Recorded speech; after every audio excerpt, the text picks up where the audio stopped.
Bonjour à toi et bien ce nouvel épisode de L'Exploitant, le podcast qui va détruire tes idées reçues sur le fait que tu n'aies pas le temps de faire des choses.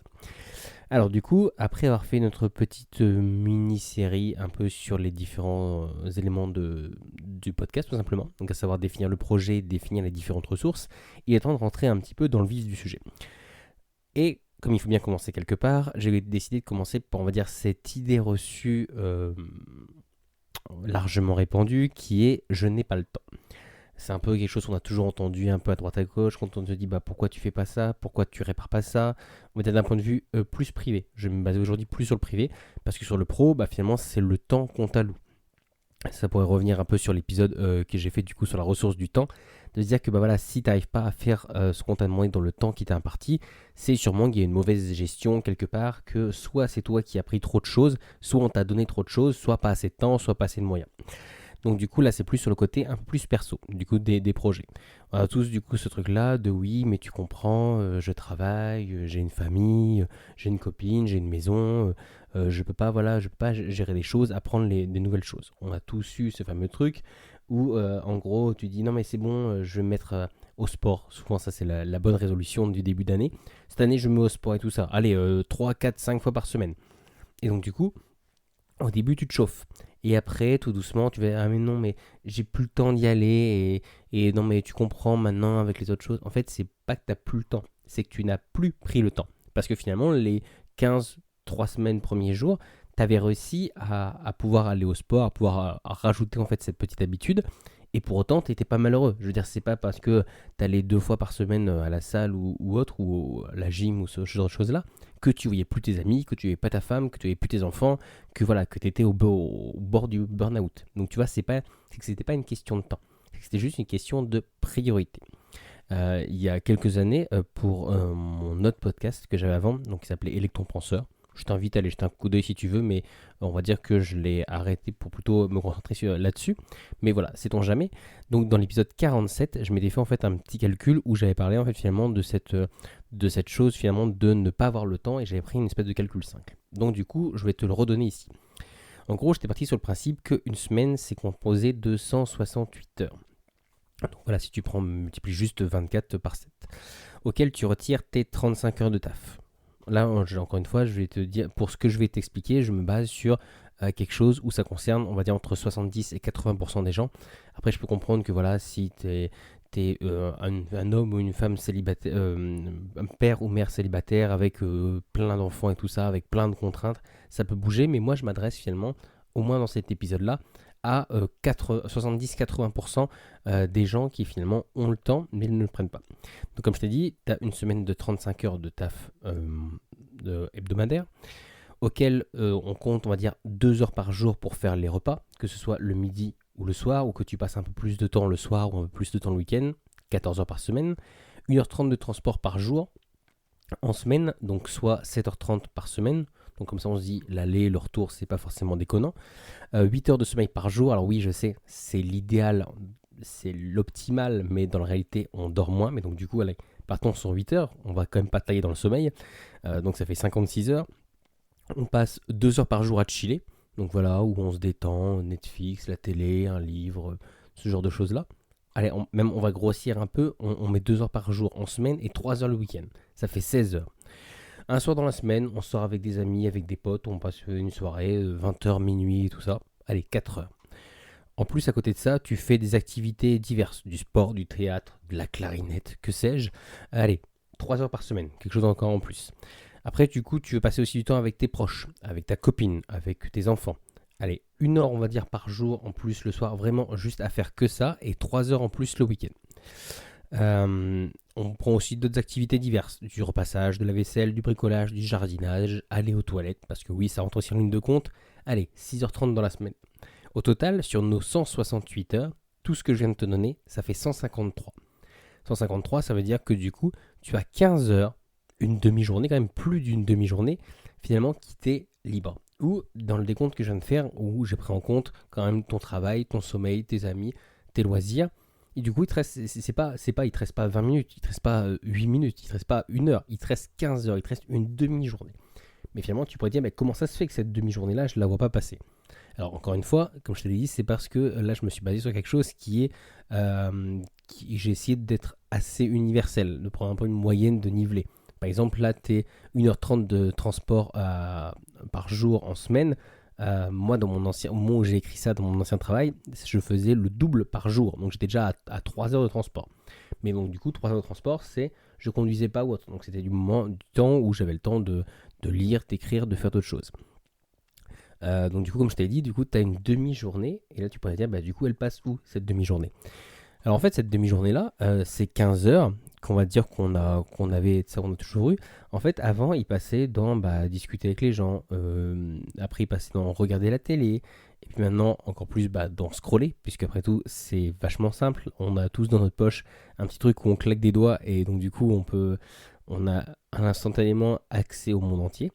Donc du coup, en fait, on vient combler ce petit manque, ce petit vide, du coup, avec tout ça, avec majoritairement, du moins, avec du coup, toutes ces petites perturbations, on pourrait dire. D'ailleurs, c'est le créneau sur lequel se basent des réseaux sociaux, des Netflix, des Amazon Prime, ce genre de choses-là, des Disney+, tous les trucs un peu de streaming, et même la télé en manière générale, et les réseaux sociaux, ils viennent se mettre là, dans votre temps un peu perdu. Dans le temps où t'es pas au travail, t'es pas en train de dormir, t'es pas avec ta copine, t'es pas à la piscine, voilà, le moment où tu es juste, voilà, il est 19h, tu t'es dit à 19h30 je mange, hop, t'as une demi-heure là.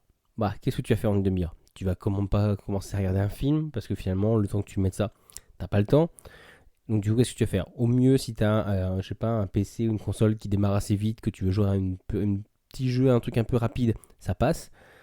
Commencer à lire un livre, tu peux dire, bah oui, mais le temps que j'arrive à me mettre dedans, machin ou autre, bah finalement, il va falloir que je m'arrête pour autre. Donc tu vois, limite, tu te trouves des excuses ou tu te brides avant même de commencer. Alors que bon, finalement, entre nous, genre juste ouvrir n'importe quel réseau social et swiper à l'infini, bon, ça du coup, tu vois, ça prend pas de temps. Puis si je veux l'arrêter aller comme ça d'un moment à l'autre, il n'y a pas de souci, tu vois. Il n'y a pas d'inertie, j'étais pas au milieu d'une histoire, j'étais pas au milieu d'un film, j'étais pas au milieu d'un combat, hop, je peux m'arrêter facilement, tu vois. C'est de la facilité. Et finalement, en fait, c'est une demi-heure par-ci, un quart d'heure par-là, 45 minutes par-ci, 5 minutes, 8, 9. Et donc, du coup, c'est là que finalement que passe tout ce temps-là. Encore une fois, comme je te l'ai dit, si vraiment tu as une vie ultra chargée, ce qui peut arriver, il y a des gens qui passent leur vie à courir un peu partout, à droite à gauche. Mais en gros, du coup, c'est de se dire que tu peux pas, si justement tu as ce temps-là, si tu as ces 15 heures, même 10 heures, même 9 heures, même 5 heures, donc tu vois, même si vraiment tu tranches parce que tu as d'autres contraintes ou autres, tu ne peux pas dire je n'ai pas le temps pour faire quelque chose en plus. Parce qu'après, donc du coup, tout dépend de ce que c'est ta chose en plus. Si par exemple, je sais pas, c'est refaire ta toiture, alors oui, forcément, refaire ta toiture, tu peux pas dire je vais changer 2 tuiles, et puis après 2 tuiles, et après 2 tuiles, tu vois. Du moment où tu le fais, tu dis ok, maintenant il faut que je pose des jours, je fais ça pendant des jours ou tout un week-end entier. Voilà, c'est un gros chantier. Mais finalement, quand tu y réfléchis, il y a plein d'autres petites choses que tu peux faire facilement. Je sais pas, par exemple, si la table elle est bancale chez toi et que ta femme ou ton homme ils t'ont dit ça fait des semaines, bah tiens, tu pourrais le réparer, ou l'évier qui goûte, ce genre de choses là. Tu vois, toutes ces choses sur lesquelles tu procrastines un peu en disant ouais, mais j'ai pas le temps, c'est des choses qui finalement plus prennent pas si longtemps que ça. Si je sais pas, tu as dit je veux retaper, par exemple, tu veux retaper une pièce chez toi, tu pourrais te dire finalement au fur et à mesure, j'achète les matériaux, j'achète le truc et je fais un jour je fais un peu de peinture et puis un soir je fais voilà, je refais un petit truc, ce genre de choses là. Il y a beaucoup, beaucoup d'éléments où en fait, tu n'as pas besoin de tout faire d'un bloc. Sauf que, du coup, je pense que j'en parlerai dans un prochain épisode. En fait, finalement, la notion un peu de petits pas ou de décomposer des gros objectifs en plusieurs petites factions. En gros, c'est ça, c'est de se dire que de prime abord, tu dis oh non, c'est un gros truc. Et donc, du coup, tu fais une espèce de blocage de dire ah, mais attends, le temps que je sorte tout le matériel, que je me mette, que je me pose et tout ça, tu vois, en fait, tu te crées une espèce d'inertie. Alors que finalement, en 30 minutes, après, tu vois, c'est de l'organisation. Si finalement tu te dis, je sais pas, tu as un projet de fabriquer par exemple un meuble, tu pourrais te dire, oui, ok, d'accord, le temps que je sors tout de machin ou autre, tu pourrais te dire, bah c'est tout. Je me prends un petit carton, dedans il y a tous les outils, tous les machins, les plans, les mesures, tout ce que j'avais fait pour faire ce meuble-là. Avec les planches qui sont déjà rangées là. Et donc, du coup, tu vois, ce serait hyper rapide. C'est-à-dire que là, même en 15 minutes, en 30 minutes, tu prends ton carton, tu prends tes planches de l'autre côté, hop, même si t'en coupes que, on va dire, t'es vraiment pressé par le temps, t'en coupes que 3-4, tu vois, c'est déjà ça qui fait avancer ton projet. Moi, en fait, ce que je vais t'expliquer ici, encore une fois, c'est pas d'être un moralisateur ou accusateur ou autre. C'est juste qu'en fait, c'est vraiment, il faut que tu te dises, c'est pas que t'as pas le temps, c'est que tu mets pas les bonnes priorités. Voilà, c'est que. Mais encore une fois, c'est pas un reproche. C'est juste que tu ne peux pas dire à la fois, je veux faire ce projet-là et en même temps, je n'ai pas le temps pour ça. C'est juste que bah, en fait, c'est peut-être un projet qui te tient à cœur, mais tu t'investis pas dedans. Parce que, je sais pas, viscéralement, ça te parle pas, parce que peut-être tu crois pas dedans, tu crois pas en tes capacités, ce genre de choses-là.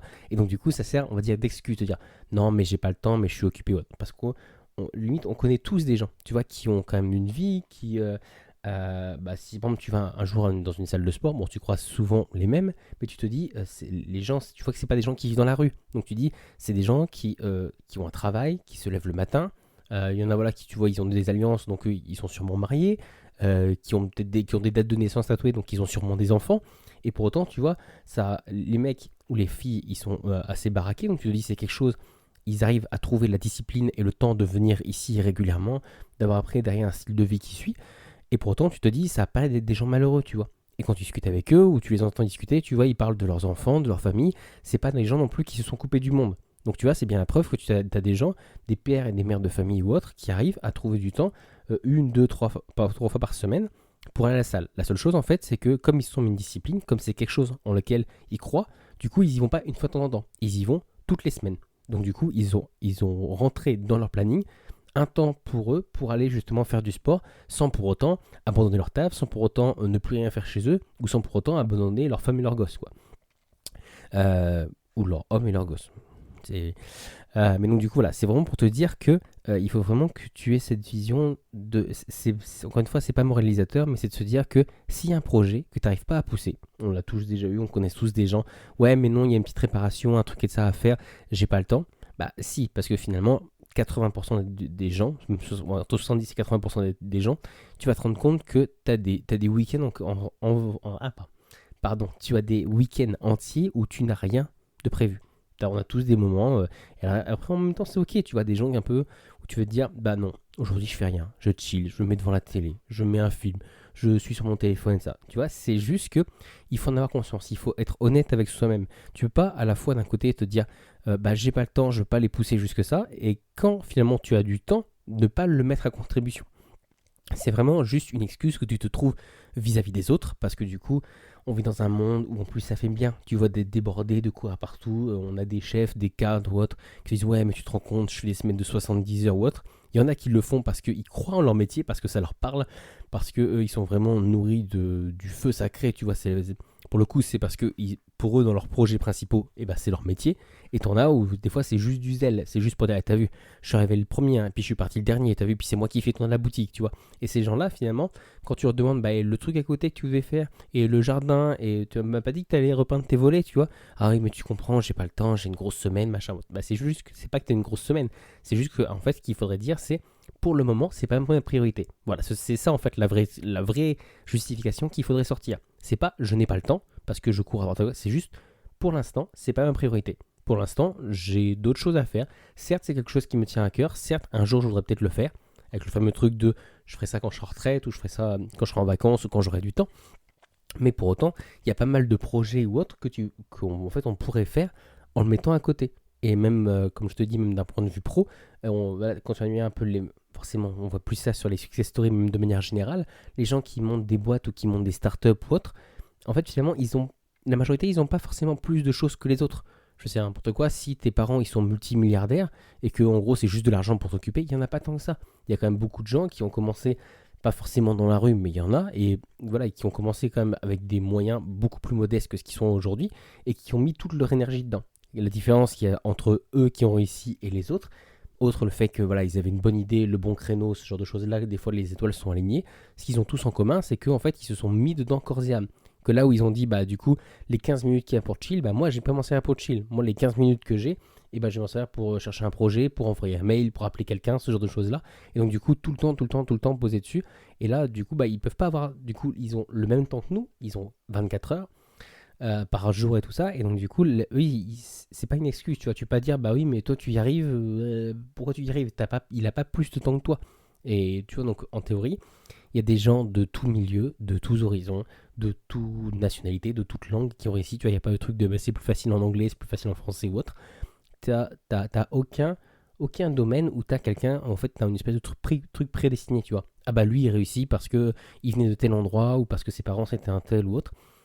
que ce soit dans le succès, que ce soit dans l'apprentissage, que ce soit, tu vois, je sais pas, tu as des gens qui sont polyglottes parce que leurs parents, ils sont ambassadeurs, et tu as des gens qui sont polyglottes parce que leur passion, leur truc qui les anime, c'est d'apprendre des langues. Ils sont pas forcément plus riches, ils sont pas plus intelligents, ils n'ont pas forcément eu une éducation supérieure, c'est juste parce que c'est leur truc. Parce que comme c'est leur truc, ils ont dit, ça c'est mon projet, et donc du coup, comme c'est un projet qui me tient à cœur et comme je veux le pousser, je suis prêt à y investir du temps, de l'énergie, mais surtout du temps, à me dire que dès que j'aurai un trou, je vais faire ça, ou soit je vais m'arranger pour faire un trou dans mon planning pour pouvoir y glisser ça. C'est ça en fait le bon raisonnement. Donc du coup, encore une fois, il n'y a rien de moralisateur dans mon discours. C'est pas le but de dire tu vois, en fait finalement tu as le temps et tu le prends pas parce que t'es sur ton canapé en mangeant des chips. C'est absolument pas ça. Et si c'est le cas, bah, ça me fait très montrer story, mais c'est ok. En fait finalement je suis pas juge. C'est juste que tu ne peux pas en ayant finalement un comportement comme ça, dire ah bah oui mais tu comprends j'ai pas, ou tu sais limite en te cachant dans le sens, tu vois, si jamais on te le pointe en disant bah oui mais t'as passé tout le week-end dessus, ouais mais tu comprends j'ai eu une grosse journée tout ça de ce côté là, un truc genre je me souviens absolument plus si c'était Bill Gates ou Elon Musk, mais tu vois un mec comme ça un peu la success story, j'avais vu une fois où en fait ils avaient fait une interview avec des étudiants, et en gros les étudiants ils disaient bah voilà vous comprenez en gros, vous me faites un peu miroiter, tu vois, de votre réussite, ça donne vraiment envie. Et tu vois, ils avaient mis un truc tout simple, et du coup, vous avez fait quoi, vous, le week-end dernier? Ah bah oui, mais le week-end dernier, comme j'ai eu une grosse semaine, tout ça, avec à la fac et tout ça, du coup, j'ai été passer un week-end avec des amis ou autre. Et l'autre, il disait, bah vous voyez, vous me dites que vous n'avez pas le temps, mais moi, ce week-end, bah, il avait gagné je sais plus combien de millions ou autre, ou il avait travaillé je sais plus combien d'heures. Et donc, du coup, c'était le truc de dire, bah, c'est pas que vous n'avez pas le temps, c'est que vous n'avez pas les mêmes priorités. C'est-à-dire que là où vous avez choisi, finalement, on a eu tous les deux une semaine chargée, mais là où vous avez choisi la soupape, parce que à ce moment-là, c'est ce qui était important pour vous, parce que vous avez décidé que ce qui était important pour vous, c'est de prendre du temps pour vous avec vos amis pour décompresser. Et bah du coup, moi j'ai jugé que ce qui était important, c'était de faire continuer à avancer mon projet, à faire avancer mes affaires. Donc du coup, encore une fois, donc là c'est vraiment, on va dire, le stéréotype qu'on pourrait trouver dans les trucs un peu de dev perso. Mais finalement, c'est pour te dire que c'est juste une question de priorité. Et c'est pas une question de culpabilité ou autre. C'est juste que tu ne peux pas sortir l'argument, encore une fois, pour 80% des gens, de je n'ai pas le temps. C'est juste que tu décides de ne pas mettre le temps, de ne pas mettre l'énergie, de ne pas mettre, finalement, de pas mettre dans ton planning un moment, un créneau pour finalement développer ce projet-là. Parce que tu n'y crois pas. Parce que finalement, c'est un peu. Tu sais, c'est un peu comme les trucs, comme je te dis, de muscu ou de début de l'année, tu vois. On a un peu tout ça, mais la majorité du temps, ça vient pas de nous. Ça vient juste d'une espèce de pression sociale où on s'est dit, ouais, quand même, t'as vu, au fait, on revoit un peu la famille. Les autres, on tombe toujours un peu sur une tante qui me dit, hey, quand même, t'as grossi. Ou alors tu vois un cousin qui lui est parti faire le tour du monde, qui est taillé comme un dieu grec, et du coup, ça t'a fait un peu culpabiliser. On t'a mis un peu des coups de coude. T'as vu, hein, le petit cousin, t'as vu comment il est stock maintenant? Donc, du coup, tu vois, c'est plus souvent une pression sociale, et c'est pour ça en gros qu'on se cherche des excuses ou autre et que ça tient pas, parce que ça vient pas de nous, et que au moment où on est nous tout seul avec finalement notre planning, notre emploi du temps, et de se dire qu'est-ce que je vais faire, en gros là j'ai 2 heures de libre, qu'est-ce que je vais en faire, bah du coup c'est sûr que c'est plus simple de faire quelque chose. Donc maintenant en plus avec les réseaux sociaux qui donnent une espèce de récompense immédiate, c'est encore plus traître, mais sinon c'est encore plus simple. Je sais pas, par exemple, si t'aimes bien les jeux vidéo, d'attraper une manette, si t'es plus livre d'attraper un bouquin, parce que tu vas faire quelque chose qui te plaît, et c'est quelque chose pour lequel bah là tout de suite tu as décidé d'attribuer du temps. Voilà, j'espère que cet épisode t'a plu. N'hésite pas à me dire si tu as d'autres idées d'épisodes, si déjà ça te parle, si voilà tu te sens un peu concerné du coup par ce genre de sujet là. Bah du coup sur ce, moi je te remercie de m'avoir écouté et je te dis à bientôt pour un prochain épisode. Ciao.